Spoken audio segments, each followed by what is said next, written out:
And I'd like to say to Billy Kelly, God bless you and congratulations. And may your name, may your personality, may your ministry live on after I'm gone and after you're gone until Jesus shall come again in his glorious second appearing. Harold Seitler signing off. God bless you, Billy Kelly.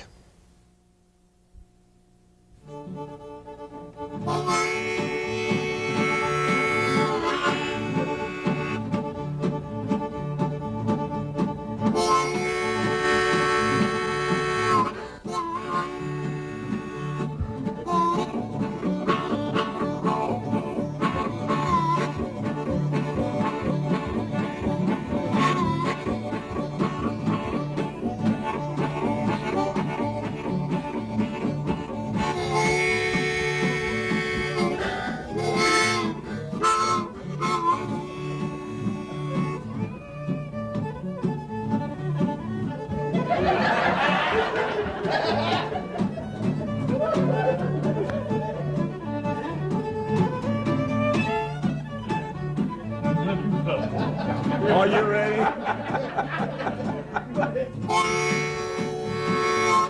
We get T-model coming in. Get the freight train to go on. Have T-model come in and race it in. Here we go.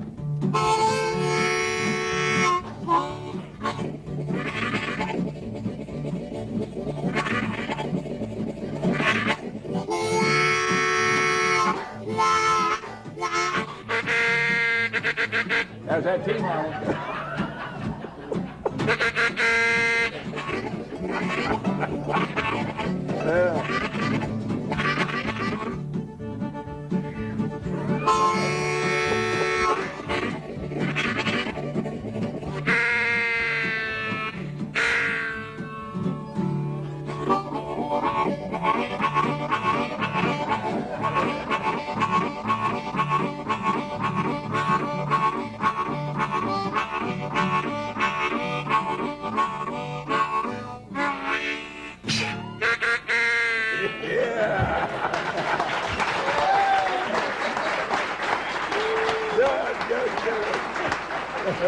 Hey, let's do a little bit of that. Hung down my head and cried.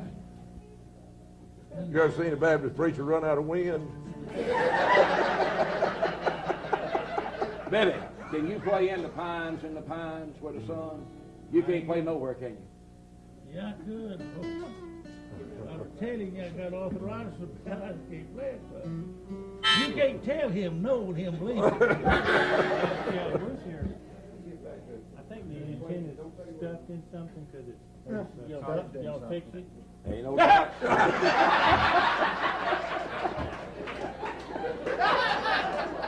Yeah.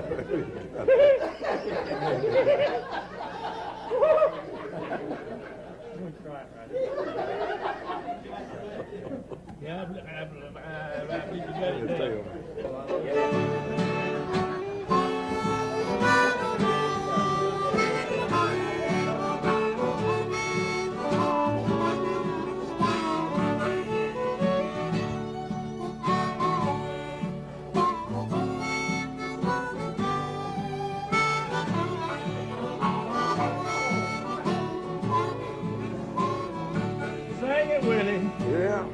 In the pines, where the sun never shines, and you shiver when the cold wind blows.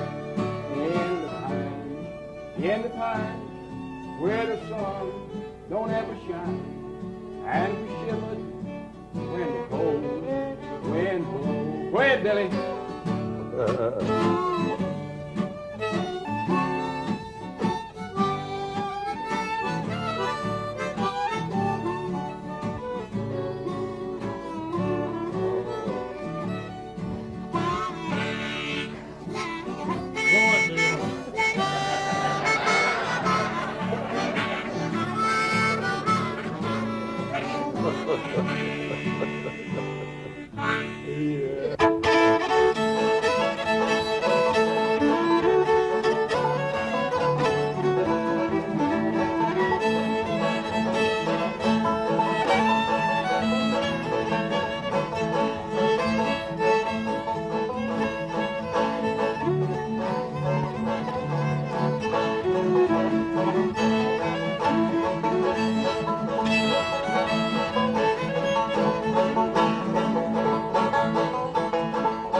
My past is longer than I am old.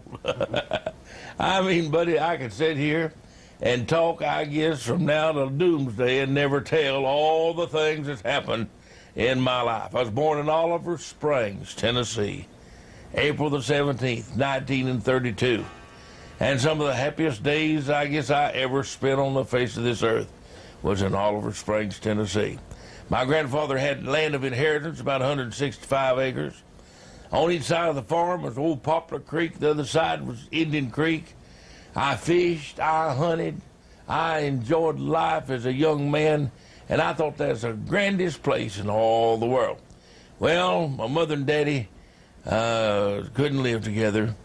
My daddy was pastor of the First Baptist Church in Oliver Springs, Tennessee at one time, and my daddy backslid on the Lord and moved to Corbin, Kentucky in 1938 and bought an old beer joint and an old hotel. Now, I never seen my daddy drink, never known him drink. He wasn't a cusser, but he just went to the bottom.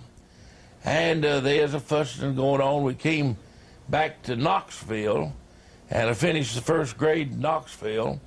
Then went back to Oliver Springs, and went to Scarborough School out there, which is in a portion of Oak Ridge, Tennessee. And by the way, my forefathers owned all that whole country. My great-great-grandfathers owned 9,000 acres in there. And it's all around Oliver Springs and Scantling and Elsie and all in that portion of the country. But I had to walk 2 miles to that schoolhouse.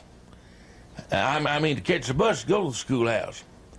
And the coal trucks would weigh their coal at the scales. My cousin ran the scales, and we'd just hope and pray that he'd be open and have that pot-bellied stove going. We was about to freeze to death. Have to leave the house before daylight in the wintertime and get back after dark at night. And we'd meet that school bus and ride that thing for about 25 miles to Scarborough School. And my little sister, boy, she'd cry, and I'd want to slap her jaws, and the reason I did, I was about to cry myself. We were just about to freeze. And then we moved back to Knoxville, Tennessee, and stayed there for several years. And then I went off to a military school. They put me in a military school. My mother had remarried, and I went off to military school, stayed there 4 years.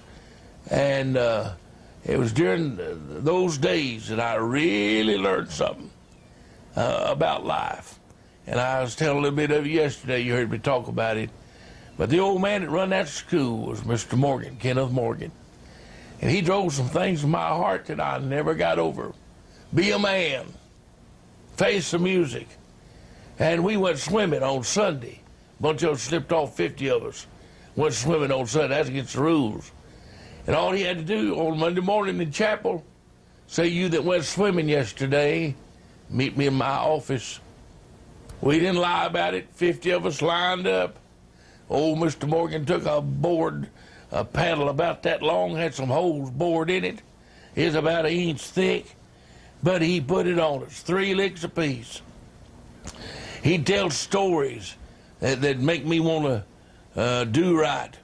He told about a barber that came to town, and he'd be cutting people's hair, and every time a strange card come in, he'd have to look and see who that was. And one day there's a car came in, and out the back door he went. He was in trouble, always running. And that man told in that story, you live right, you do right, you won't have to run. There won't be somebody chasing you down. You won't be looking through the bars in the penitentiary. And that got to me. I was born back in the mountains of East Tennessee, and we as poor folks, now you talk about being poor, buddy. We as so poor, we spelled poor with 3 O's. If they'd been a Kentucky Fried Chicken in our day, we'd have to lick somebody else's fingers.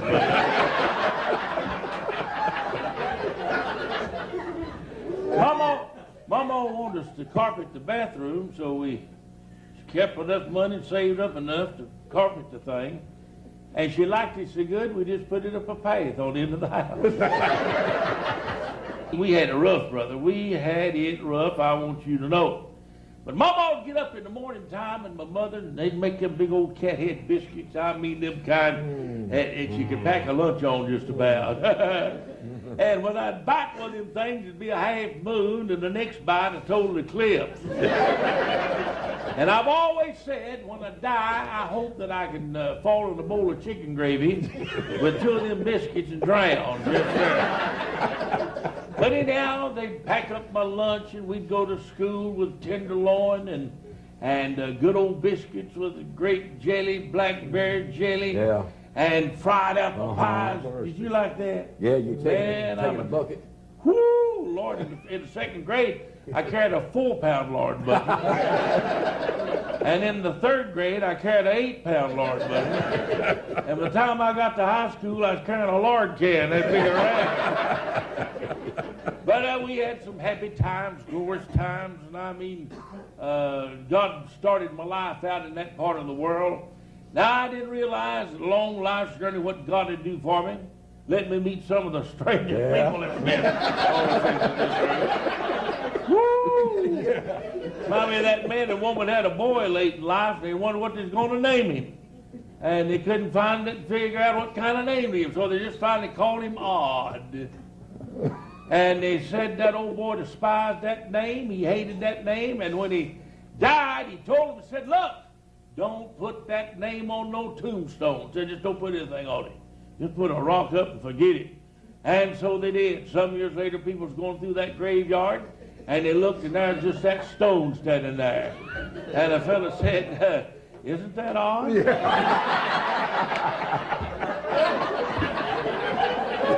Not like an old guy up there at Hendersonville used to hunt with us, and he had a high voice, and he said, something got on my ducks last night, except one. The fellow said, how many did you have? He said, 2. Oh, he was a character. He's coming home from prayer meeting one night, and a bear crossed the road in front of him. Like to scared him to death. Next day, the preacher was teased him, said, why didn't you pray? He said, I'll tell you right now, preacher. Said, that prayer's all right, the prayer meeting, it ain't worth a dime in a bear meeting, I tell you. Oh, Didn't you have some close calls in bear hunting? Did you hear about it? I heard some. Sold out up in Canada. And I never had but one to get after me, and there was a tame one.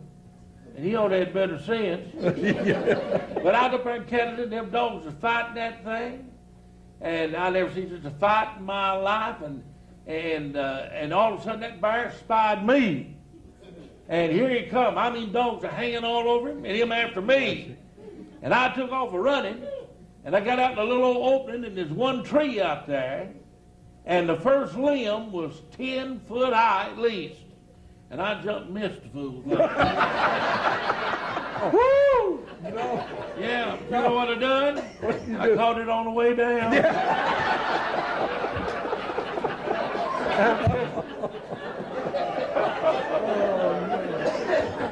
Lord, yes.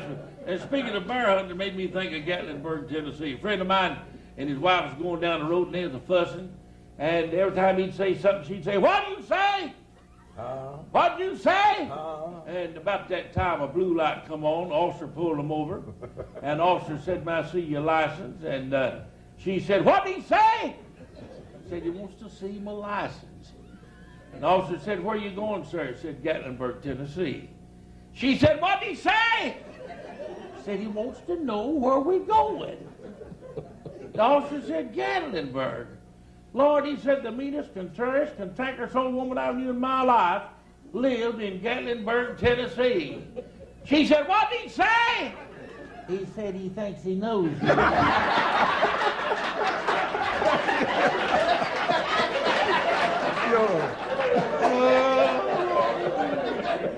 I said, a woman said to me one time, said, I don't see nothing to smile about. And I said, honey, when I look at you, I don't either.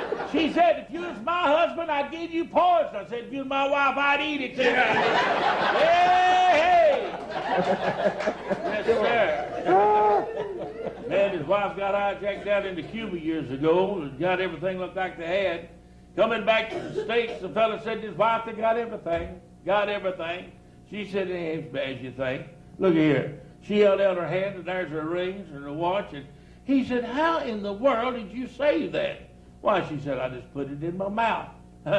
Lord, he said, I wish your mama had been here. We'd saved her luggage.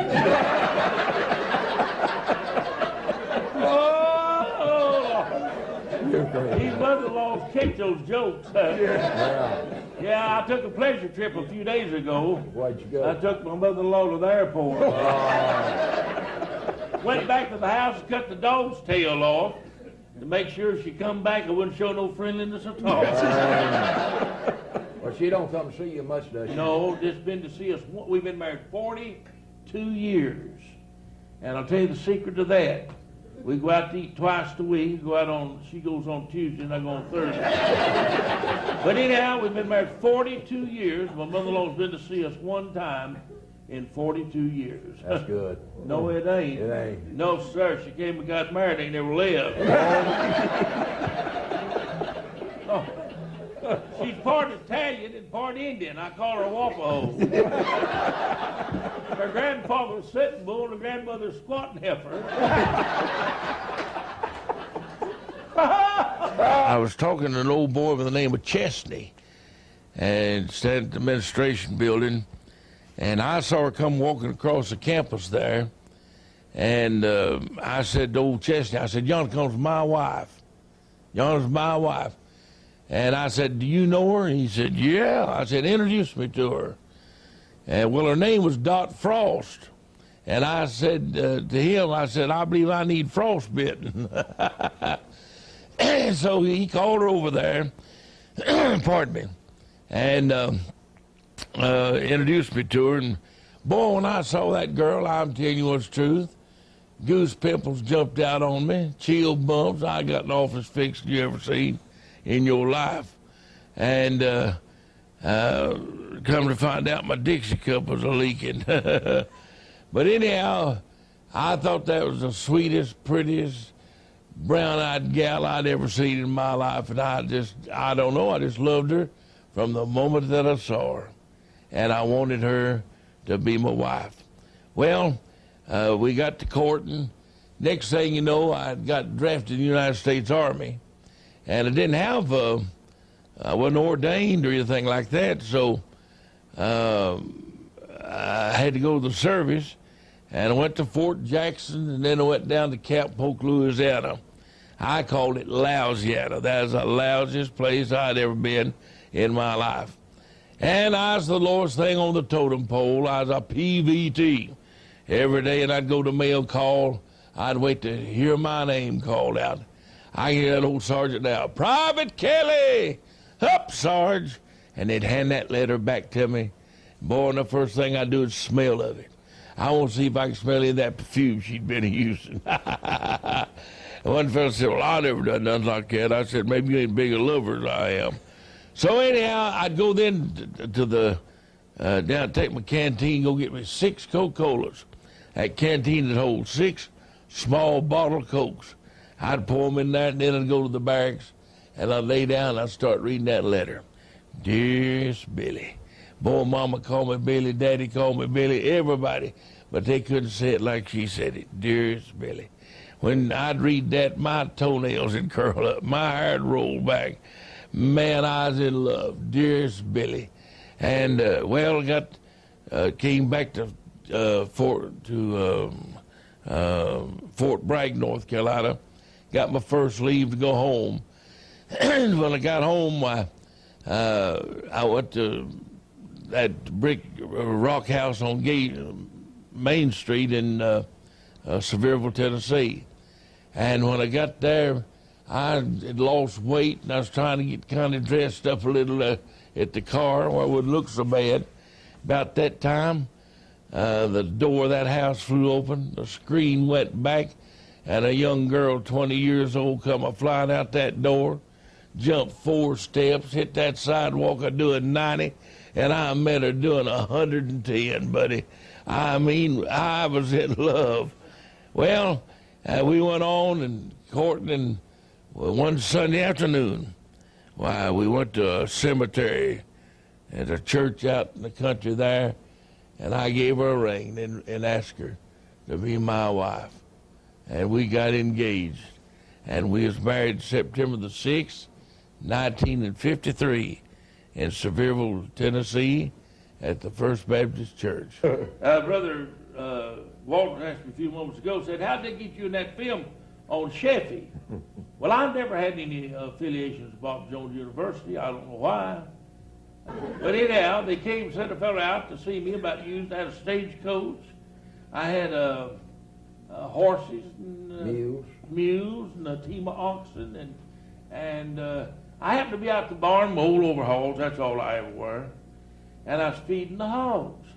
And here comes this fellow from Bob Jones University. Bet he had a tie and a coat on. Yes, he did. Did you know him? Yeah, I knew him. And anyhow, he came up and he saw me, and he was going to ask me about using that stagecoach and the mules and the horses. And when he looked me over, he liked me better than he did them other jackasses.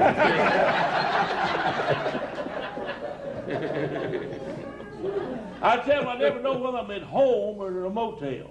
You travel a lot, don't you? Yeah, Lord, yeah. Hey, you ever get mixed up sometimes? They, what you Wake up, don't know where you are? All the time. Oh, man. I done not too long ago. And I didn't know was at home or at a motel. And I got out of the bed, go to the bathroom, and it was dark, and I was feeling down the wall trying to find an opening somewhere. I didn't know where I was. And when I got to the bathroom door, my wife had hung her dress between the door and the window. And I was thinking I was at the motel, and I thought there's a woman in there. Well, I broke the run, and when I did, there's a full-length mirror on the door, and I saw myself in that mirror, and I thought it was a man and a woman. I finally got the light flipped on, and when I did, why, I saw what was happening, and I was at the house, and my wife had done something she, poor thing, had never done before in her life. She put some of that old green stuff in the back of that commode, and I want to tell you something. I thought my gallbladder was busted.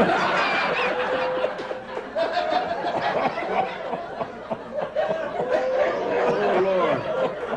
I been getting the bad shape. Don't you stay in the home sometimes? Have you ever gotten any mess? Oh, Lord, no. Yeah, but you can't tell all that, Billy. I stayed in one place, and they, it was two brothers and a sister, and they'd never been married. And all three of them used tobacco. And they had GFG coffee cans about every 10 or 12 feet. And they never missed. The oldest, he was nasty. He just chomped, must have run down. He just blew it. But I'll tell you what, he didn't miss that can. And so the other one, he had his teeth were wide apart. And when he got his speedy, that little keen stream would hit that can. Then the old lady, she tried to be halfway decent to her, dipping snuff. She'd wipe the corner of her mouth with her handkerchief. And when she got ready, she'd put her fingers up and go. But she didn't miss. I was standing at home. I got so tired of nothing in my life. That spitting and going on. Strange to me. I didn't know them. But I want to tell you something about being an evangelist. You drink strange water, sleep in strange bed, eat strange food, fight strange hell, and that'll kill you after a while, I tell you. And my nerves is on edge. I woke up about 2 o'clock one morning. I wanted to drink water so bad that I couldn't see straight. And all I could think about was them old snuff cans. If I got out of the bed, I'd pick one of them open. So I laid down. I got to think that if I just had a small cup, then if I had a glass full or a pitcher. Then I got to think about streams, lakes, wells, branches, springs. Yeah. I was finding an ocean up to here. Yeah. Well, and I said snuff cans or no snuff cans. I got to have some water. I got out of that bed and I went to ease through sticking my foot out. And I stick that foot out. I finally made it to the kitchen, didn't kick a one over. I found that refrigerator. I opened that door. The light came on. I couldn't half see. And then I began to see a little bit. There sat a nice glass of water. I reached and got it, started drinking it. By that time I had my eyesight, and I looked, And in the bottom of that glass was that old woman's false teeth.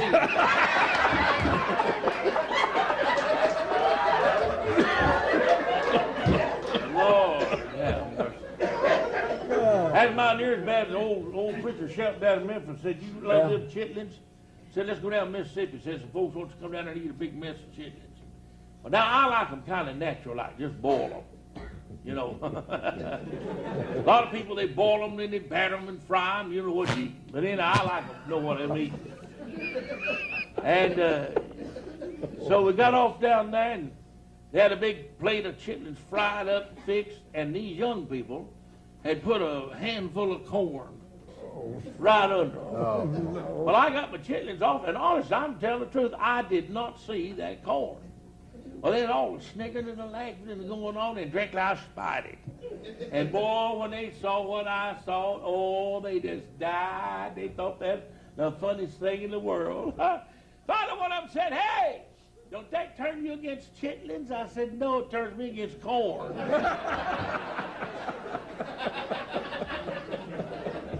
I'll tell you, I love that good old corn, yes, sir. And chitlins, too. Billy, do you remember the first time you ever saw bologna? Bologna. Yeah, bologna. Didn't you go to school one day and swap some of your lunch for a bologna sandwich? No, but I would have. I don't remember that. And I'll tell you, there's a lot of other things I remember. Fellow said, "What did you study when you went to school?" I said, "The little girl sitting on the front seat." I'd have married if it had been so much difference, or my teacher, in the third grade, I'd have married if it had been so much difference in her age. She was 22 and I was 30. But I finally got on through high school and went to college. I went to Penn State, and my daddy went to State Penn.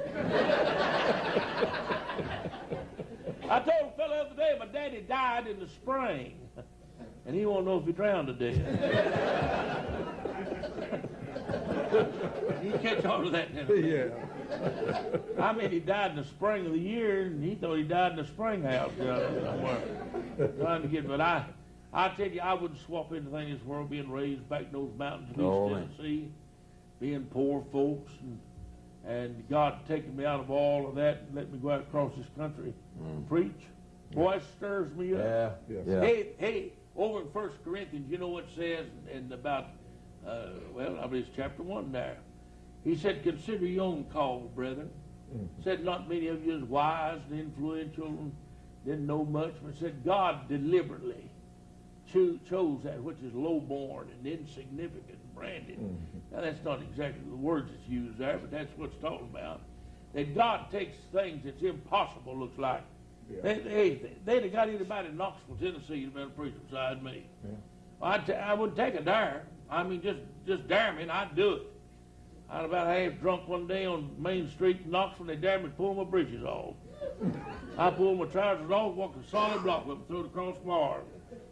Didn't go to jail for it, got out of it. God was good. God took care of me. And in my teenage days, my old mother and daddy, they divorced. Mom had to get a job at the cotton mill, making $18.75 a week, trying to raise a family. Isn't that something? Yeah. She didn't put us off in some orphan's home somewhere, but Mama done her best, and thank God for her. Yeah. She's 82 years old now, and I had her over at Christmas time. She's sick. I put my arms around her neck and told her one more time before she passed out of here how much I loved her and appreciated her for taking care of me. Yeah. And I was brought up that way, and didn't have anything. Many a time we go out back to the smokehouse at Christmas time. Honestly, we didn't get anything but maybe an orange or something like that. Never owned a bicycle in my life. Never had anything like that. But still, I didn't get mad at my people, and I didn't get mad at society in this world. I hear all these birds on these talk shows on television. They're mad at everybody because of what happened in their childhood days. Yeah. Well, if you got done up, you just got done up. Is that right? Do your best to try not to do somebody else up and live right. And teach people how to live right. That's the way I look at it. And hey, there's a lot of things in my life I wish had never been. I've said things I wished I'd never said it. I've acted ways I wished I'd never acted that way. I've been stubborn and hard-headed and all such as that. But I'll tell you, friends, listen, that old mother of mine took care of me and raised me, and praise God, made sure that I had something to eat and clothes to wear and school to go to, and I'm glad for that. Now, Yeah. I'll tell you, I wouldn't swap, honestly, preacher, I No, wouldn't sir. swap No, sir. a poor way of life. I know what it is to eat pig's feet, chicken feet, pig's tail, pig's not the front end and the back end. Hey, Billy, didn't nothing go to waste at Hawk Killing Time, did it? Shoot, no, buddy. Then the thing go to waste. Why? The first thing we do is kids, we kill that hog, we took that bladder, and we get us a cane and blow it up, and there's our football. I reckon where they got that damn pig skin. Not always take it in at night time, I'm afraid the dog would eat the thing. And we put it beside the fire like this thing right here, and it'd be enough grease there to cook 2 eggs the next morning. Of course, after sitting here tonight, there'd probably be enough tomorrow to cook a whole hog.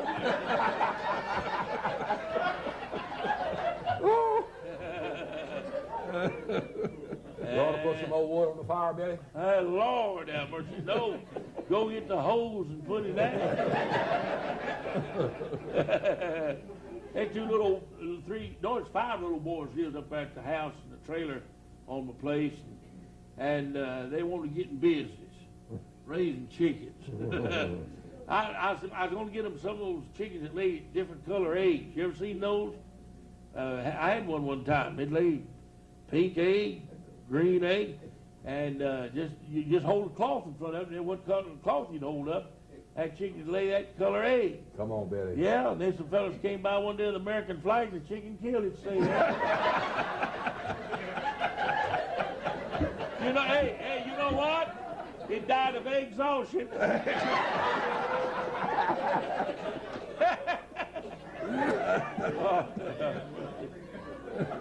Oh, I tell you, hey, you can get in some predicament sometime. I went up there yesterday to the store to get some talcum powder, and a woman said, walk this way. And I said, lady, if I walk that way, I wouldn't need the powder.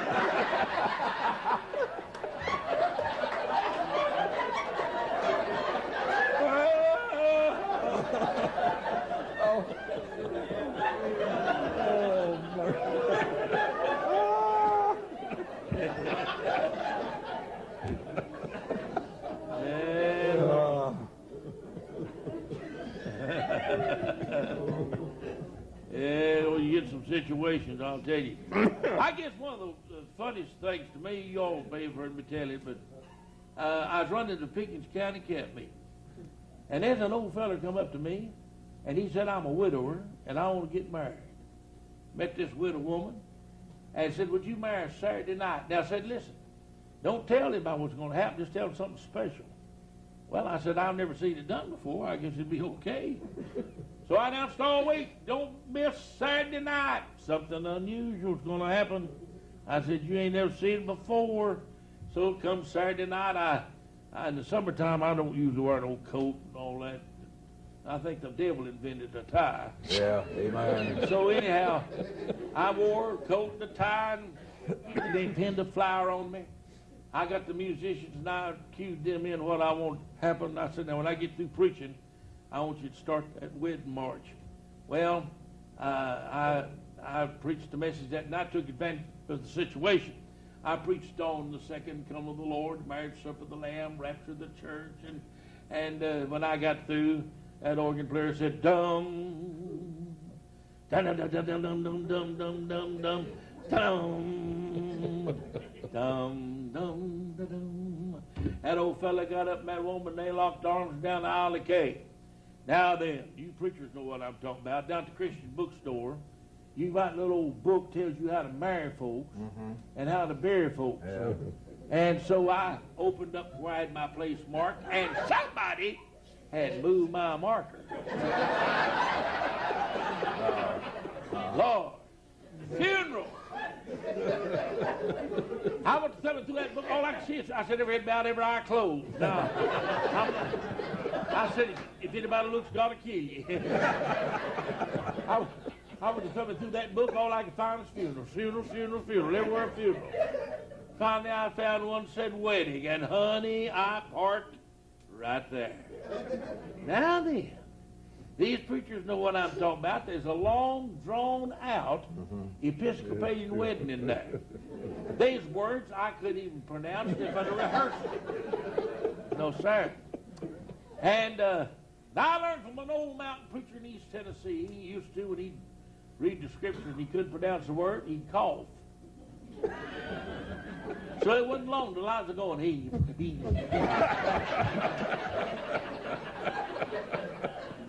I finally got exasperated.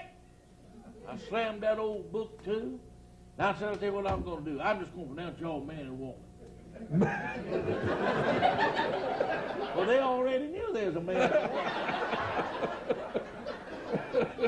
I said, you may now salute the bride. And that first did that.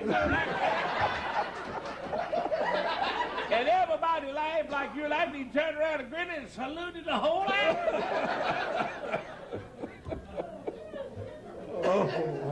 Finally said to me, what do I owe you? I said, well, whatever she's worth. He gave me $2 and I gave him $1 back. I tell the fellow about that. He said, I know what you're talking about. I said, I was at the hospital. And he said, there's a woman comes to me and said, there's an old woman down here, 90 years old. And said she's been in here for several days. The preacher don't get to come by. She went out in the country and said she don't have any visitors. I said, I'd appreciate if you go in, talk with her, be an inspiration to her. So he said he went in, sat down, got to talking to her, 90 years old. And he said, there's a bowl of peanuts there. And he said he loved peanuts, and he got to eat that thing. And before he knew it, he'd eat every peanut in that bowl. Well, it hacked him to no end. And he began to apologize. He said, sisters, I love peanuts. And he said, I'm sorry. I said, I've eaten the whole bowl. Oh, she said, that's okay, son. She said, since they took my teeth out, all I can do is lick the chocolate off.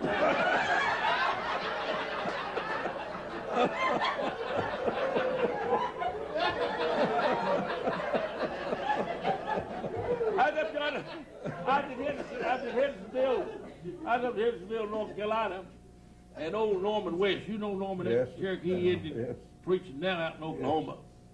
Well, him and his wife sang, you know. They sang in that Cherokee. Yes. People love to hear them sing the Cherokee because they can't sing a lick in English. But anyhow, I called on him to come up and sing. And Norman got up and he said, I don't know whether I can sing or not. He said, I've had my teeth pulled. Well, I said, just come on up here and try. So they got up there and he said, you know, I've been trying to get my teeth. And said, I went down the other day and the fellow said, here, said, I got a set, said, try these. He said, I tried them, they didn't fit. Well, he said, I got another set. Said, try these. He said, I did, they didn't fit. Then he said, he got in his hip pocket and got another set out and said, try these. And he said, I said to him, are you a dentist? He said, no, I'm an undertaker.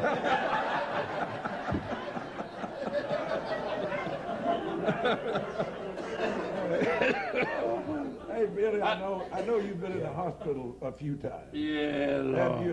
I know you've had some rough experience in the hospital, haven't you? Yeah, I certainly have. I was telling folks about the other day. There's a nurse in there, she's sicker than I was. Oh, no. And they's putting them things on you, I don't know what they're for.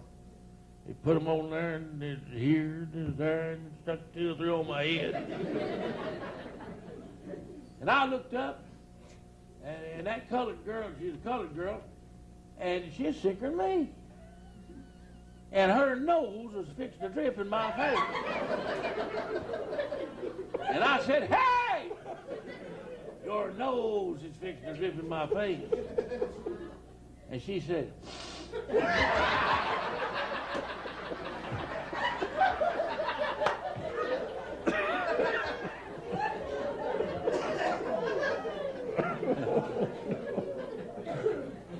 about 10 seconds later, like a groundhog, that thing come a-crawling back. And I said, hey, your nose is fixing to drip in my face. Boy, then the next thing you know, they put me on insulin. I run me around the house 3 times before I caught me. You don't like shots? Yeah, Lord, I don't. No. And when I caught me, you run me around the house, I ain't gonna tell you where I shot me. That's all the deal I ever got into in my life. Taking shots and being around doctors. I learned why those doctors wear those masks over their face. Why? Jesse James wore one too.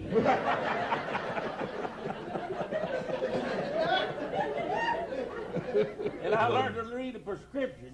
Can you read one? No, I can't even. Since I got mine, go ahead and get yours. Oh, man. Is any doctors here? I'm just joking. Oh, Lord. Well, you know how us doctors are. I got 2 doctor's degrees. Mine's in ignorance. Billy, you went to school and studying in Carson Newman, wasn't it? Yeah. Didn't you get called in your first semester? You made 5 Ds or something. Yeah. You found out right No, quick maybe you 5 were Ds. not for school. 5 F's, 1 D. You got it backwards. What'd you get the D in? Religion. 5 F's and 1 D. Yeah, and they wonder why I made those F's. I told them to spend too much time studying religion.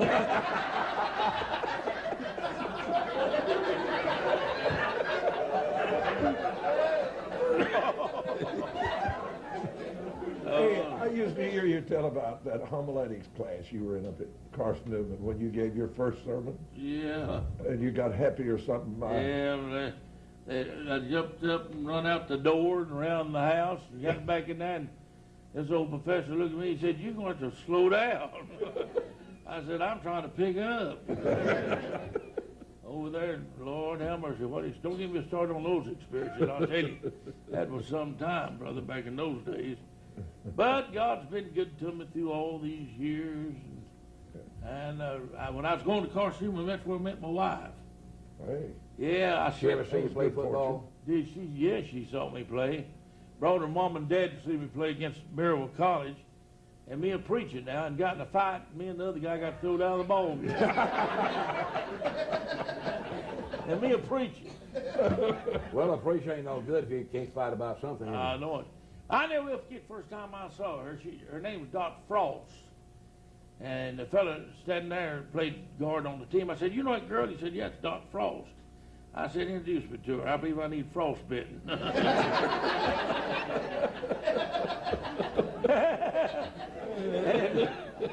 Boy, when I saw that girl, I'm going to tell you what's true. I told that fella, I said, "Young girl's my wife." I told her, "My wife."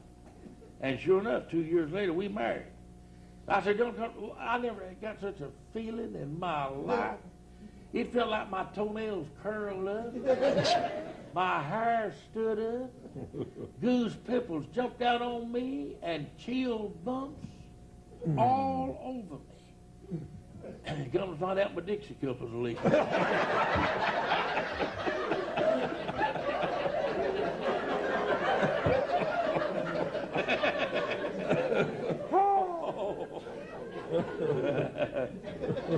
Yes, sir.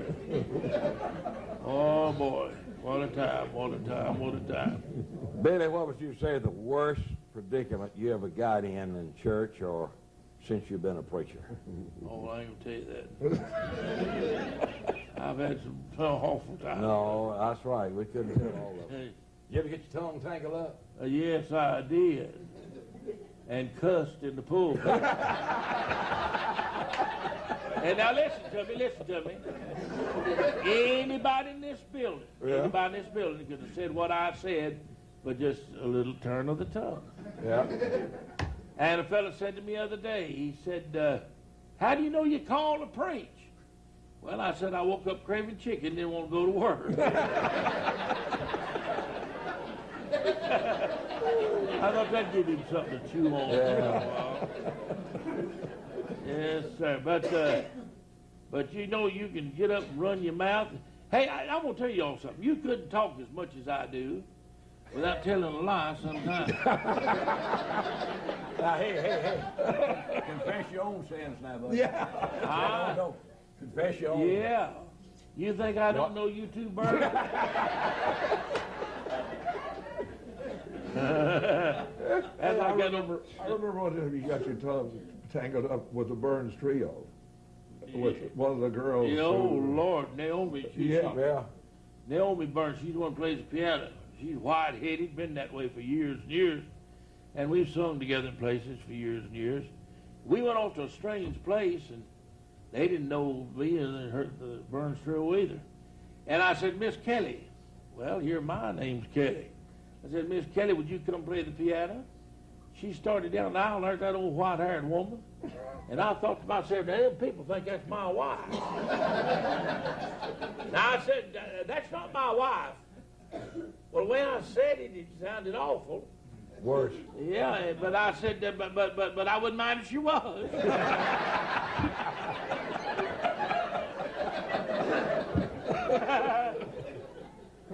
Oh, Lord. Oh. We went off to sing one time at C.J. Burns, but he'd squeeze a nickel so tight, and he'll make the Indian ride the buffalo on the other side. And that day, a big storm had blown my tent down. And we stopped at the filling station coming home that night from service, and there's a drunk just barely touched C.J.'s car. Well, he's the kind of feller, he keeps his car immaculate. It's always waxed and clean, and everything just be so. And I'm not that way, Lord. I go down to the barn, got cow manure on it, go run a funeral that afternoon, all that stuff. But anyhow, so that drunk just barely touched him. And they got into it, and they fussed for 15 minutes. Here I am, tore up, my tent just tore all to pieces, and I owed $4,000 on that thing. And here I'm all down in the dumps, and they were standing there fussing over something that you couldn't even see hardly. And finally I got tired of it. I said, now listen, if you fellas can't settle it, we're going to call a law and get it settled. I got to get out of here. I was getting worked up. And the drunk said, oh, don't do that. Don't do that. He said, I tell you what, said, I'll pay you what you want for it. Well, C.J. said, I'll tell you right now, it's worth at least $1. And they've been a fussing for 15 minutes over $1. Now, drunks can do some strange things. One staggered across the street and said to an officer, where's the other side of the street? Well, he said, it's over there. No, he said, it ain't. It's just over there, and it says over here. So he went staggered back across the street, and a guy come out of an antique shop with a big grandfather clock. And that drunk run into him, knocked him down, tore that clock all to pieces, and the man jumped up a cussing the drunk out, and the old drunk looked at him and said, hey, why don't you wear a wristwatch like everybody else?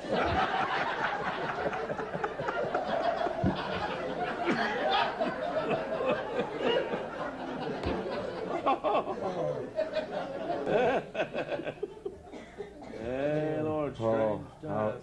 Billy, I remember one time, people never can get anything on you. And I remember one time, a fella called on you to pray, and you jumped up in the middle of the service and started praying, and you said, I'll get even with you. No. Well, was that? Well, let me tell you the truth of the whole story. That put a snake in your... Yeah, that's the same thing. Okay. We're bear hunting. Yeah. And it was up yonder at Rosman, North Carolina, and I took my old cattle trailer and put me some plastic where wind would blow through it, and put hay down, had my bed in there, and it made a good place, in the fall of the year to stay. And you snore. I had to run my pickup truck 50 yards away to sleep. Go ahead. I agree. I'll tell you the rest of that story another time. So anyhow, this feller, little old preacher by the name of Harold, Don Harold, and he walks duck-legged and waddles when he walks, and he got a piece of rubber hose and put in my bed. It was in the fall of the year, and copperheads and rattlesnakes still a-crawling. I went to go to bed that night, and all them fellas was a-listening. I run my feet down on that cold water hole. Honey, I like to kick that cattle trailer to pieces. I get up the next morning, it's 35 of us, and I make biscuits, them good old cat heads I was telling you about. Mama, she rolled hers like that, go like that. I improved on mine. Yeah. I rolled mine do like that.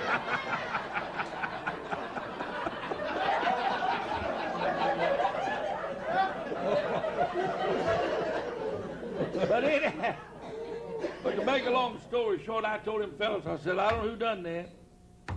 But I said, I'm a red-headed, freckle-faced, pug-nosed Irishman. And I said, I'll find out who done it, and I'll get you if I have to track you to torment and back. 2 years passed. I was in Tarboro, North Carolina, and in revival services, and here come that little duck-legged preacher walking in. Larry Richardson, the famous banjo picker's with me. I was sitting on the front row, and then come that old preacher, and he sat beside me, and he's one of them kind, you know what's going on in the service for him a talking, yakety, yakety, yakety, yakety. And he was a talking. And about that time, the pastor got up and said he's glad to have all the people there and the visitors, and glad to have Brother Don Harrell. Well, he heard his name, but he didn't know what the preacher said. Yeah. And he said, what'd he say? What'd he say? I said, he said for you to lead in prayer.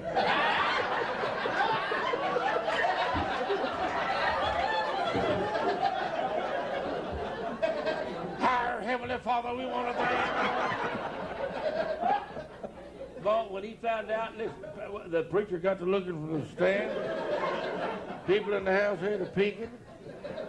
And when he found out what I'd done to him, he said, we're even. We're even. No, I said, we're just getting started. Yeah. Well, I promised some folks that lived about 75 miles from there that I'd come over after the service that night and we'd make some music. And I said, it's going to be awful late. We better not do that. Oh, yeah, come on. So we took off, and I was driving that big old cattle truck. And that banjo picker, he wouldn't ride with me because I sleep so bad. He's afraid I'd go to sleep. And he rode with that little duck-legged preacher. We was going down the road. We liked about 5 miles getting to the folks' house, and I was all over the road, sleeping. And he told that banjo picker, said, now let's pray, pray. He said, the Lord's going to get him. About that time, a blue light come on. And pulled me over. Well, what they didn't know was that officer was a personal friend of mine. Yeah. And he was going over there to make music with us. And when he saw me, he said, what in the world's wrong? I said, I'm sleepy. I said, don't you hit me, do something right quick. I jumped out of that truck, put my hands up on it. He reached my pocket, come out of the 38 special. He reached, got one of the big old case knives about that long. Boy, they knew I was in trouble. They knew I was going to jail for a fact. Here come that little old duck-legged preacher walking up there. That banjo picker and that officer said, you know this guy? I said, yeah, that's Preacher Kelly. He said, preacher, nothing. Said, he's drunk. Said, anybody driving all over the road like that, he's bound to be drunk. And he said, they said, why, he don't drink. Said, that's God's man. He said, well, if he ain't drinking, he's a doping. And said, he's going to jail. No, I said, I ain't going to jail. I said, I'll stomp you right here in the middle of this swamp. That little old duck-legged preacher got right white like he said, now calm down, Billy, calm down. said, get your nerves together now, just calm down. Everything's going to be all right, just calm down. I also said, you're going to go, and he went to reach back for a slap stick and a pair of handcuffs. About that time, here come another officer, but he didn't have his police uniform on, and he was going down there to play with us, too. He was going to play the guitar. And he couldn't imagine what that officer was doing to me. He stopped, and he said, what's wrong? The officer said, go ahead, buddy, just go on. Well, he said, I said, go on. So the fellow went down to the end of the road about a half a mile and started back. And by that time, I started running towards that officer. I said, I'll just stomp you right now. That little old preacher run between and said, wait a minute! Wait a minute! I said, remember your testimony.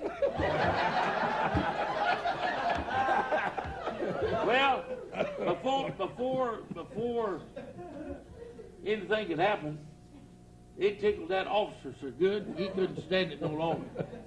And he literally laid down on the pavement in the highway laughing.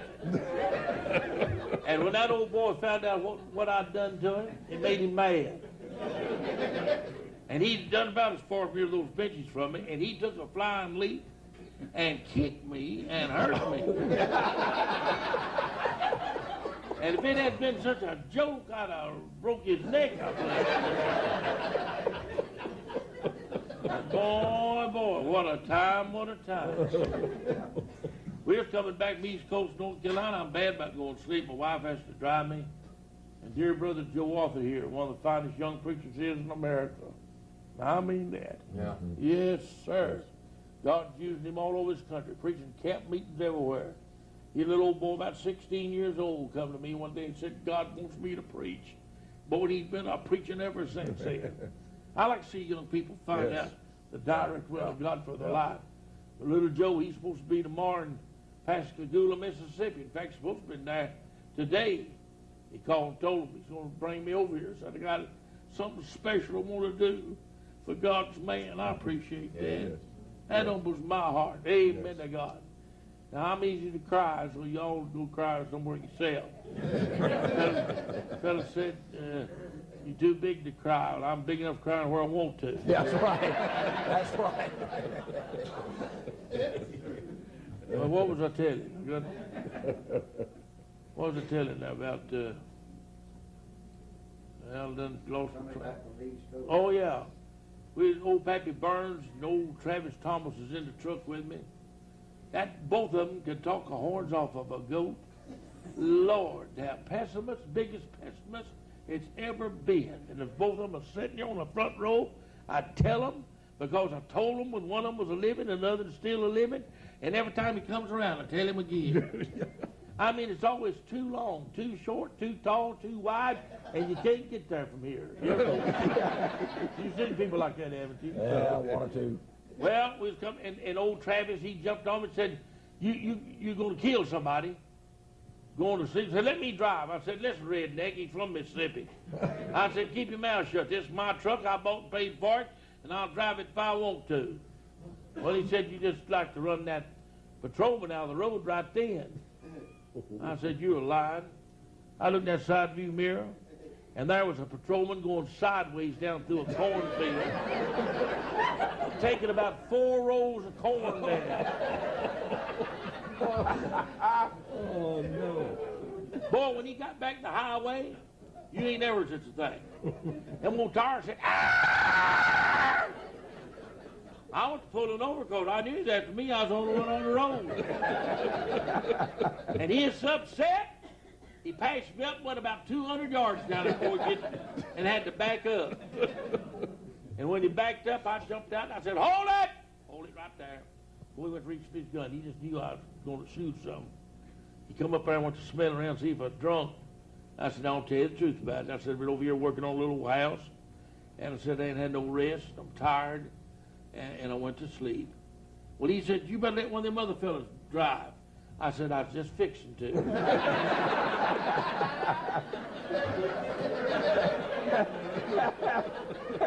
And I was just fixing to. Yes, sir. You have some strange experiences in this life. I reckon you can. Do you ever have anybody to go to sleep on you when you're preaching? No. Do I? Yeah. There's a fellow went to sleep when died. They did. They called the rescue squad, and they carried 5 out before they found the right one.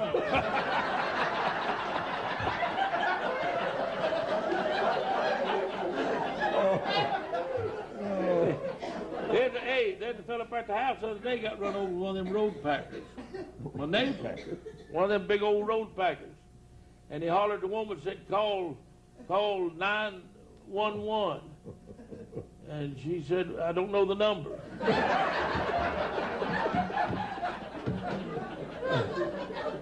They hollered to another fella and told him call 911. He said, my phone just goes to 10. They finally got the rescue squad there and loaded that old guy up. Took him to the Memorial Hospital there in Greenville. They put him in room 28, 29, and 30.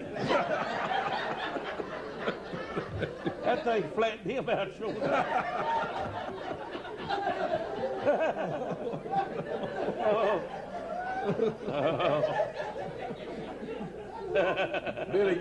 Billy, you spook easy, don't you?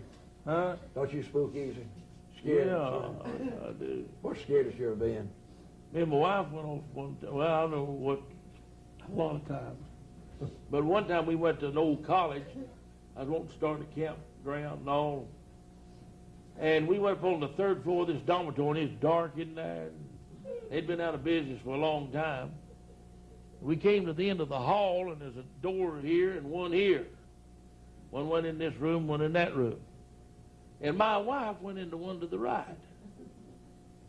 And so I decided I'd go in one to the left. So when she went in that one, there's a door went into this one. And when I opened that door, there she was just standing looking at me. I done the St. Vitus dance for about 10 minutes. Scared the fool out of me. When talk about strange, I had something happen not too far from where you live. And you boys raised here in Georgia, and Georgia area, you know what I'm talking about, over here in Athens. Yeah. I had an old tent set up. And there's a woman and her boy, about 13 years old, came in and sat down. And I set a little hotel down there, cheap place, wasn't much, was all I could afford. And so I went to the hotel that night, went up on the third floor, started down the hall, and I heard something behind me. And I looked around, here come that woman, that little boy. Well, I went to my room. I had the money bag with the offering was in it. I laid it there on the bed. About that time, here come a knock on the door, and I was doing there's that woman, boy. She said, "Preacher," well, she knew who it was because she's in that meeting. She said, "We can't get our window up." I said, "Would you come raise it?" Well, I didn't want to do it, but there's that boy, he's 13 years old. I thought surely it wasn't up to nothing. I went down there, about the time I could hold that window, she said, "Put your hands up." And I looked around, she had a little 25 automatic pistol, and she wanted to know where that money was. And I told her in the room, she wanted to know where. And they backed out of that room and locked me in there. Well, I looked out the windows 3 floors up. I can't get out. Went in the bathroom, and I couldn't get out of there. And then I happened to think there was a door in the bathroom, and I thought it was a closet door, and I went back. Hey, it opened into the next room and was open. And I went in and got out that door and started down the hall to go downstairs to call the law. And I had to pass my room, and when I passed, that woman, that little boy was sitting up in the bed cross-legged counting that money. She laid that old pistol over there on the dresser. I had plenty of time. Boy, I broke through that door. I grabbed that old gun. And I said, "You low down heifer, you." I said, "Bless God, you get out of here." And I mean right now. That little old boy went puckered up. He said, "I told you we'd get caught. I told you." And they started out. And boy, when she went by me, I tell you what the truth, I saw red. Man, I mean, I went, as the fellow said, Burrell. And my neighbor's wife, she used the same word, said they went Bazir. Well, I don't know whether I went Bazir or Burrell. I took my foot and I kicked at everything I had, son. I mean everything I had. And when I did, I caught my toe in the sheet and woke up.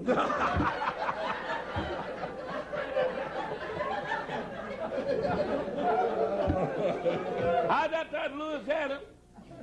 Oklahoma not too long ago, and they want me to ride a horse. Well, now, you all know what kind of shape I'm in. You ain't got no business being on a horse. That's right, son. No bit of business. No. Here I am going on 64, taking on 19 pills a day. 200 pounds. Well, sir, I'll tell you what the truth. They taught me to get on that horse, and when I did, that thing went to bucking. And all the big crowd of people there watching me, they went to laughing, and that made it worse than ever. And it felt to me like, Brother Walt, that seat was going to go off to the side. Yeah. There was a slide. Yeah.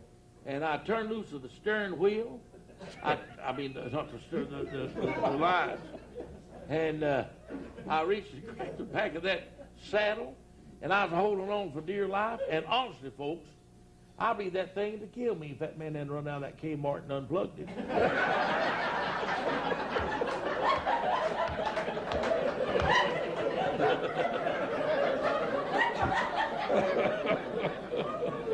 Oh, Lord. Didn't you? You remember that time?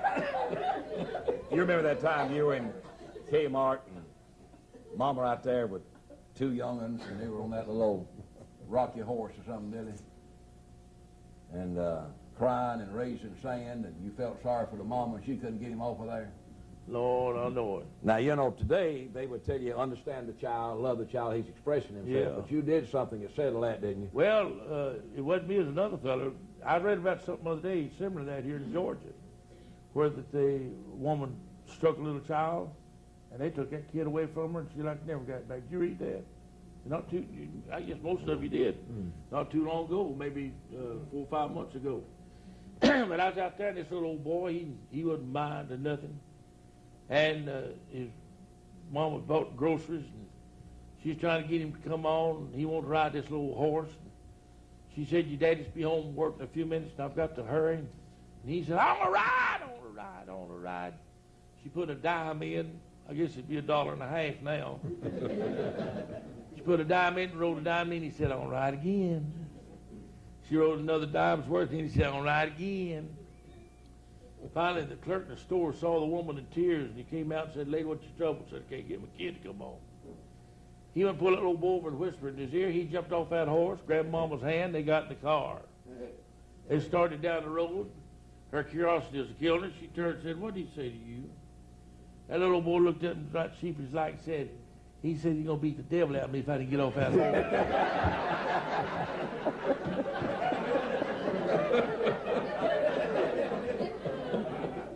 Oh, Lord. Yes, sir. I think you ought to sing a song on your guitar. Oh, yeah? Hey, don't you have one of those things that 3 strings, Billy? Why don't you play it for us? All right, I'll be able to do that. There's a fellow got that thing in the Hall of Fame, Brother Gillum, up in North Carolina, and he got this 3-string instrument. Joe, get your seat over there, buddy. Why don't you sit in that other? You can play better. Won't score your guitar up. What's the matter with that old man? Is that the reason he done this? Didn't have an excuse. Get out of here.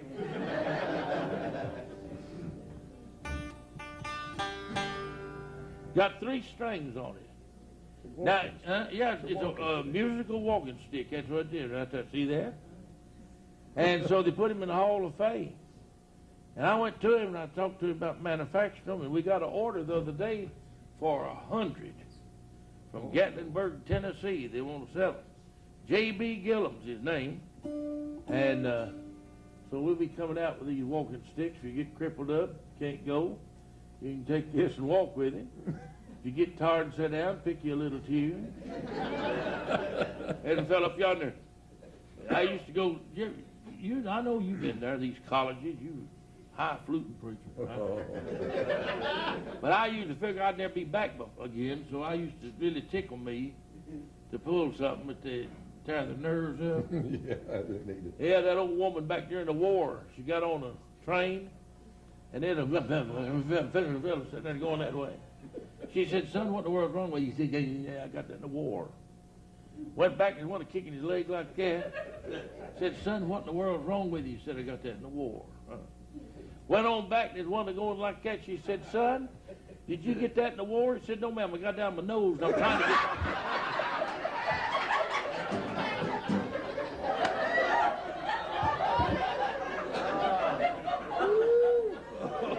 Oh, man ought to be killed. Yeah.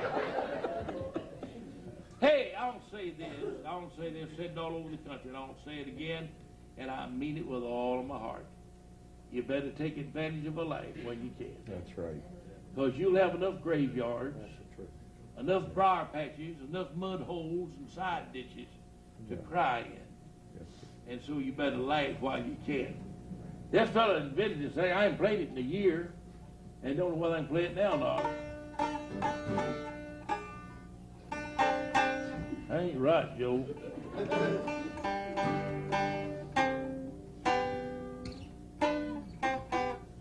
All right, you ready? Yes, sir. Well, I ain't.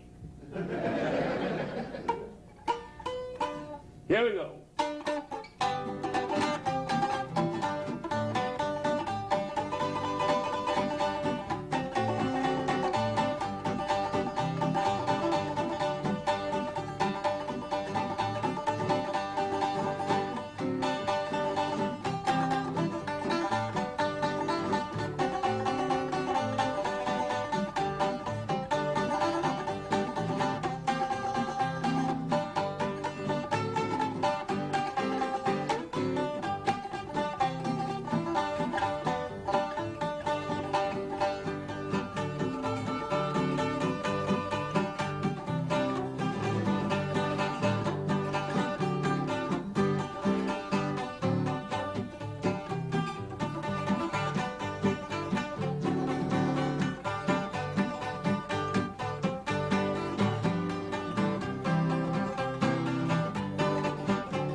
Where'd Bill get to? I don't know.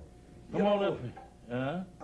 I was just thinking, Billy, and I know you're too modest to say this or think this, but I think all of us know that here's a man who could have made the tops in the entertainment world. Yeah. But because of Christ and his life, he has given himself and to the Lord, talent, treasure, everything he's ever had, he's dedicated to the Lord. And I'm just so thrilled about that. And no wonder he can make us laugh. He's got joy in his own heart. Yeah. Amen. You've given you all, haven't you? Yes.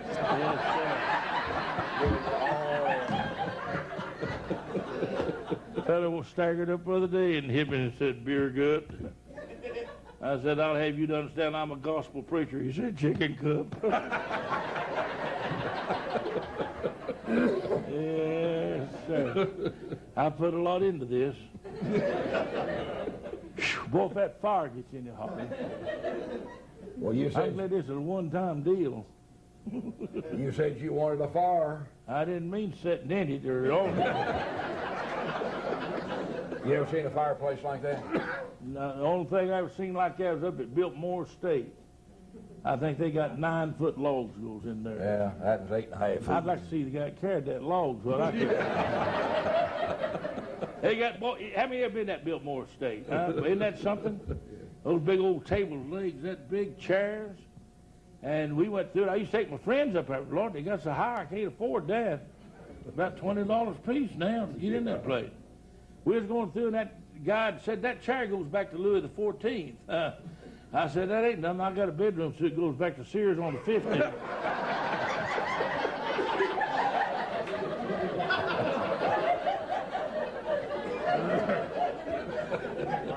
Oh, Lord.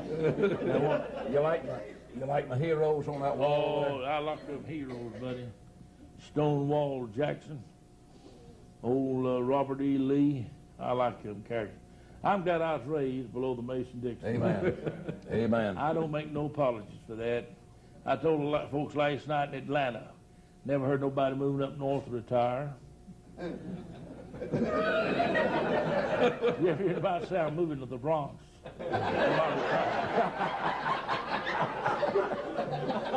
I'm going to Brooklyn. Yeah. I did an army with some old boys from up in Brooklyn, New York, and we was out there bivouacking, and they found some Carnation milk cans. And one of them come and run up right that captain hollering he'd found a cow's nest.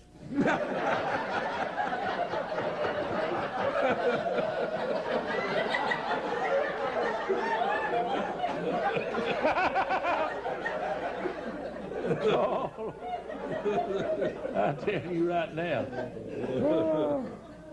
Well, Brother Willie, why don't you claw hammer one on that banjo here? I played that on the song I know. Well, that's all right. They didn't get that on that a while ago, did they? Was they filming? Play us one, Bill. Yeah. I will if my son-in-law plays with me, but he don't want to play. Well, And I can understand. He quit playing about a year ago, and he really wants to do it perfect. Because it sounds mighty good to me, don't you? Does You me can't too. play with no one to play with you. Fanny doesn't either.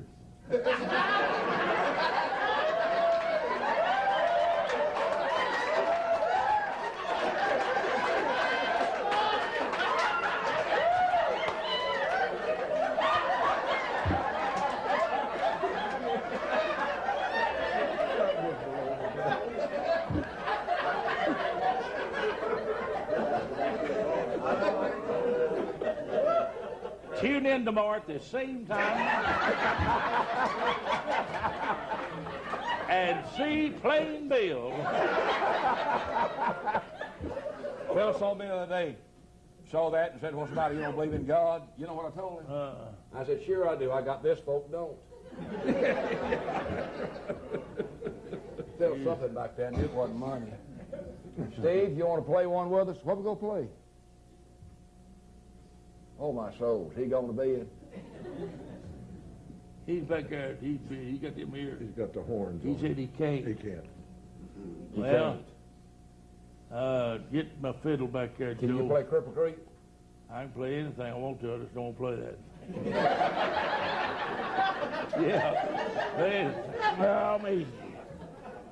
Oh me. It is hard, ain't it, Billy? It's worse than that. Oh, me. Brother, you talk about getting you a bigger pot to cook him catfish in. Just set it up here. Well, if I had a yo-yo, I'd play with you, boy. Yeah. You gonna take it off, Billy? Cripple Creek?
That's all right.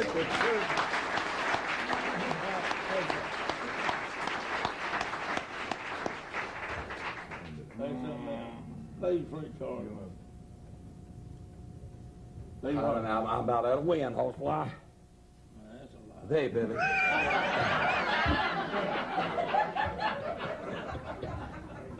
You get a line and I'll get a pole. Let's move it up a little bit. Can you do that? I didn't think that thing sounded right. I'm only playing in Billy Caddy's key.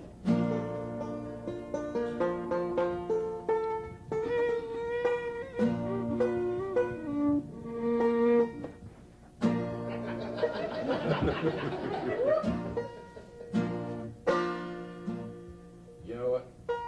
Yeah, do that play. Go ahead. No, I go back to A if you want to. I do something. Think of. You gonna sing it? Nope. I done told you 15 times. I got a hernia in my throat and the game something. I know, it sounds like Yeah.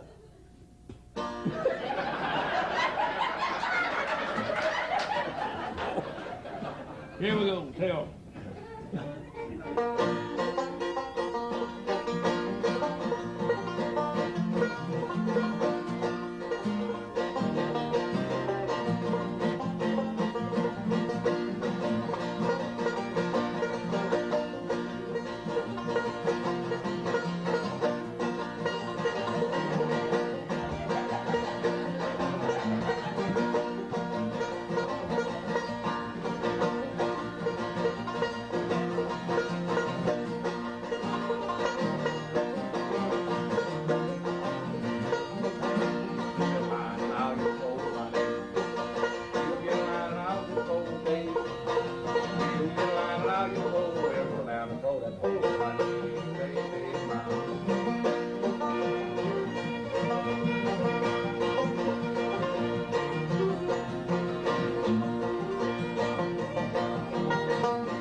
Next.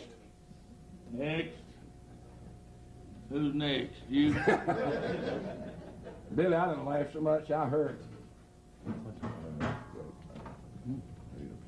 Oh, man. 15 after 8. Oh, I'll tell you right now. What time it is? 15 after 15 after 8. After what? 8. 15 after 2 minutes catfish. You don't put me to sleep. Put you to sleep. Yeah. Every time you preach, you put me to sleep. Yeah. Tell about the guy with the St. Vitus dance and the shaky fella. Oh, Lord, how did that go? Let's see. Excuse me. Oh, you talk about, that's that fishing story about old Dula and that fellow went fishing. And the guy went fishing with him was stuttered. And that day old Dula drowned. And that fellow stuttered on up there at his widow's house, and he said, down at the lake. She said, hold it now, just calm down. Said, now what? It's down at the lake. Said, do. She said, sing it. Guess who drowned in the lake today? Dula.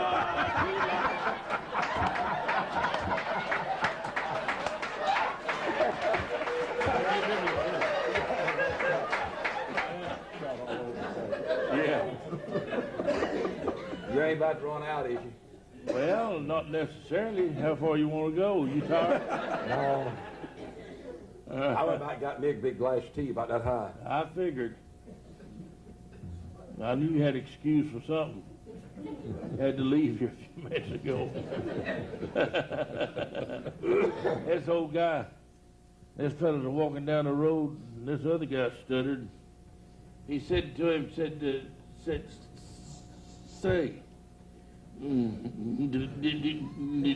you see a pretty girl in the mini skirt? He said, where? Said, it's too late.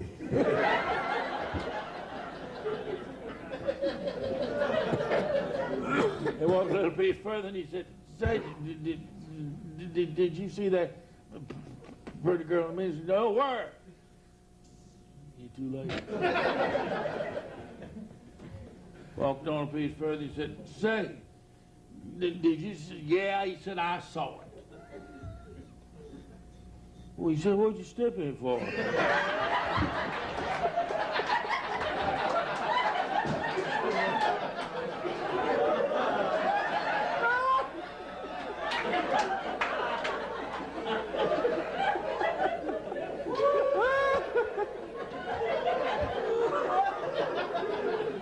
Now, how much further you want to go?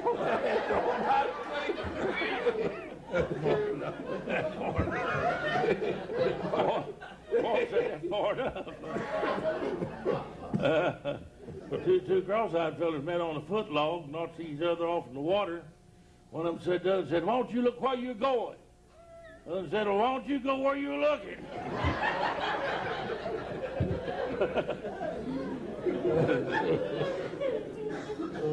Oh, me. Me too, Billy. I tell you what, I ate so many of them catfish. This is working out. Yes, sir. I really appreciate all you folks coming out tonight. I wouldn't walk that far to see Moses.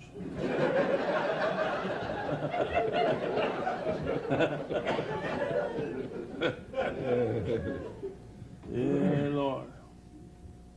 Mighty good time. We didn't charge him to get in. Nobody's going to charge them to get out.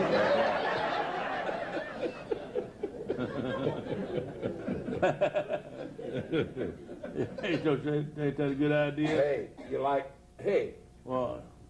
that's my great-grandpa up yonder's Confederate uniform. Yeah? Yeah, he was a doctor. Went to University of Georgia and served in the war. And there he is over here in 1871. He and his wife, they helped start Second Baptist Church over in Augusta, where I went when I was a kid. He was deacon over there after they started the church, and that little girl was my grandma. Well.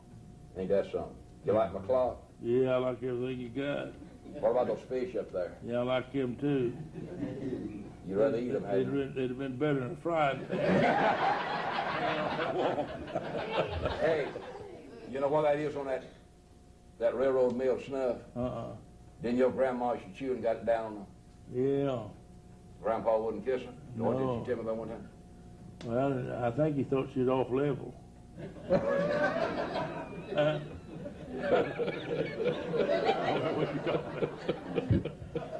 You said Grandma got that snuff all down here? You remember more about me than I do. He said he wasn't going to kiss nothing that didn't have no more control over snuff than that. I didn't remember that too. Yeah, and then he chewed, and she said, "I ain't going to kiss nothing smelling no mule, Brown's mule." Oh. Got some Bull Durham up there. You smoke Bull Durham? Yeah, when I was a boy. What about Prince Albert? Prince Albert, Rabbit Tobacco, Stud, Golden Grange, Golden Green, huh? Corn Silk, Indian cigars. Indian cigar, Bugle, Grapevine, you name it. Done it all. Sure did. Hand me that rifle there. You don't mind that horse. I'm going to show you. I'll stop. Where'd you get that thing? Billy, sir, that is a, I grew up, there's a lot of these things around. This is a 57 caliber. Boy, that thing shot a bullet bigger than anything. Look at that.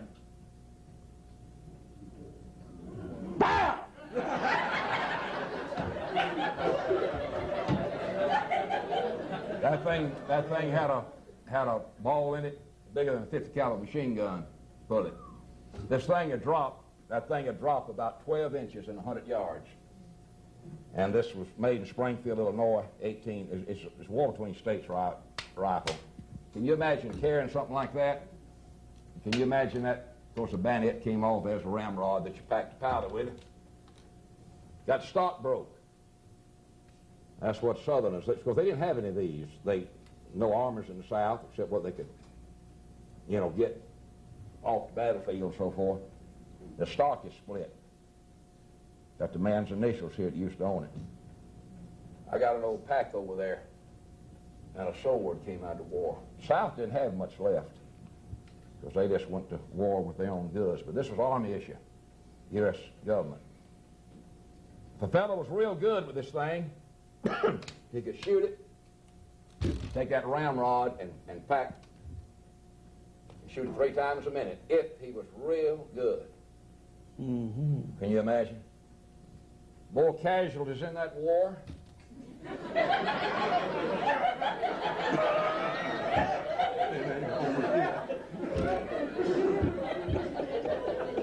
You can shoot it 3 times a minute. If he was extra good. It'd be hard to do that, running.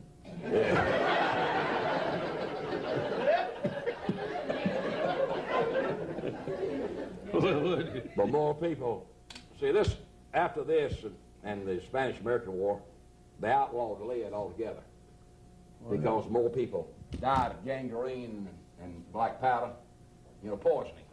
That's the reason went to steel jacket bullet. More men died in the war between the states with poisoning, gangrene, thank you, than they did. So much for American history. You like your flag over there in the corner? Yeah, boy. How like my horse collar? I like everything you got, I told you. You're plowing mule? You're plowing mule? Yeah. So my first experience with a mule, the old guys out there in Montana, was prospecting, is that what you call it? Hunting gold. Yes, sir. And he come off this mountain and around a little old bend down the road, and there's a feller, had a gun on him, and told him to get off that mule. And he said, "You ever dance?" And the fella said, "Never did." Well, he said, "Get at it." Pow, pow. That was good, boy. He's a getting it. So run out of shell and he's loaded up, and he raised back up. That old prospector had a double-barrel shotgun right in his face. And he said, "Did you ever kiss a mule?"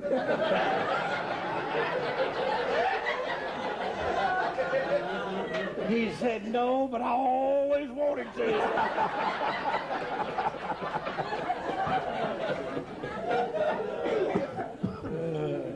I had a possum since I was a boy. Not about 3 or 4, Daddy caught a big possum. Mama fixed that thing. You got to pepper them good. Put good black pepper all over them. And sweet potatoes. Boy, they greasy. But now, I'm going to tell you now, you all going to think I'm alive, but they got a good flavor if you can get past that grease. Well, anyhow, I told an old guy up at the house, I said, "It's been 40 years since I had a possum. I wish you'd catch me one." He did. There's a big one. I got that thing ready and I put it in the oven. Boy, you talk about smelling good. My wife even said it smelled good. My wife's not like your wife, I see. Just everything will suit her notion about that eating, does it? She won't eat just anything. You got the floor. Well, I noticed No, that. you're right. But anyhow, my neighbor come in, he's about 6'2" tall, and he smelt that. Boy, he said, "That smells good." I said, "Be ready in a few minutes." He said, "I'm about starved to death. I ain't had a bite to eat." I said, "That's good. He'll be ready in a few minutes." He said, "I can eat anything." I said, "I'm glad for it. It'll be ready in a few minutes." He didn't know what I was cooking. I got that thing out of the stove. I sat down at the table. I called on him to pray because I didn't know whether I was thankful for that thing or not. And we prayed, or he did, and then he got him some out, and I got me some out. And that old possum, I always knew he liked me. So every time I go out there to feed him, he did grin at me. There he was on the table. That fellow was chewing that possum, and I was chewing it. I looked at him, he was grinning.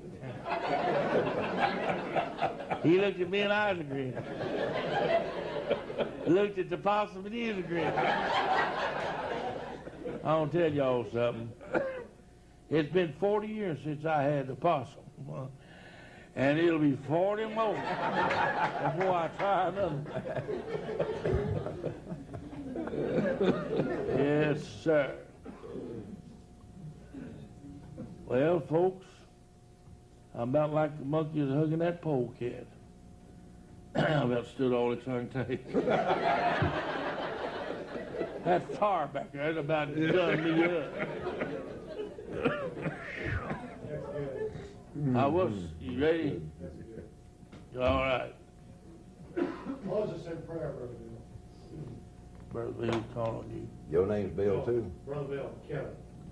All right. Brother Bill Burrell. The Lord could hear you.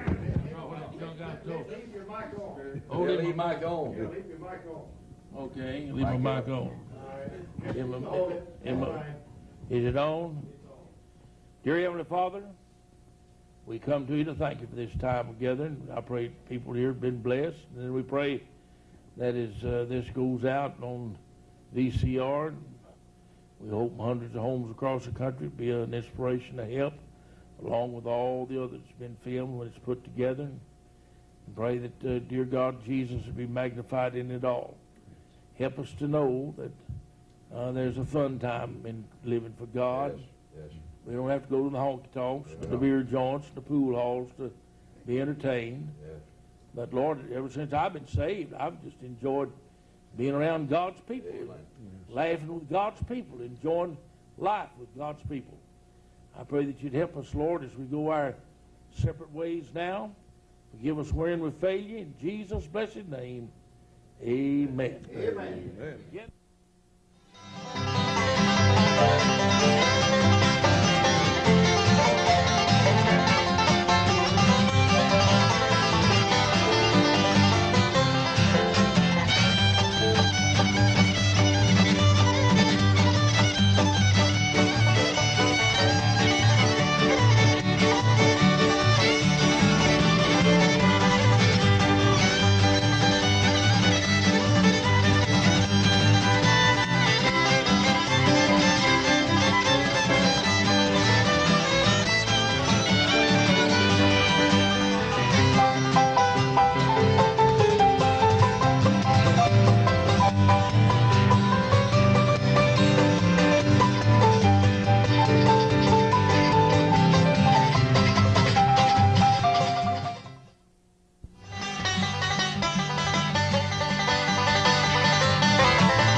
Since the time of the great backwoods revivals of the late 1800s that swept through the eastern and southern states, there have been brush harbors and camp meetings, mainly throughout the South.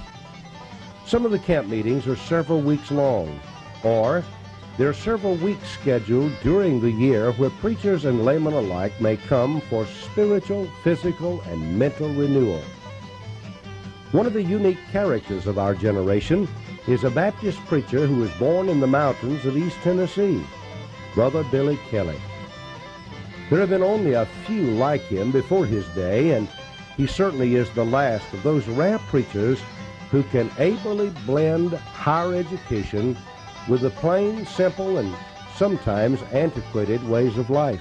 The first ball he threw, Dangerous Dan laid it over center field